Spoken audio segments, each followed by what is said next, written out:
বিয়ের পর প্রথম বাবার বাড়ি আসলাম। আমার রুমে ঢুকতে গিয়েই হতভম্ব।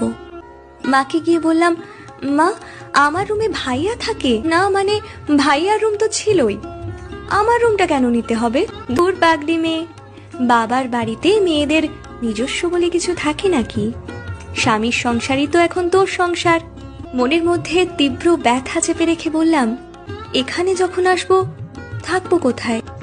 তুই তো এখন অতিথির মতো, আসবি 2 দিন, হেসে খেলে থাকবি, তারপর চলে যাবি। গেস্ট রুমটা তো পড়েই আছে। মাকে আর কিছু বললাম না। বিয়ের 8 দিনের মাথায় আমার রুমটা এখন পুরোপুরি ভাইয়ার রুম হয়ে গেছে। এখন আমি তাহলে এই বাড়ির কেউ না, বাড়ির রাজকন্যা। 8 দিনে বাড়ির অতিথি হয়ে গেলাম। নীরবে কাঁদছি। এ কান্নার অর্থ শুধু মেয়েরাই বুঝবে, আর কেউ না।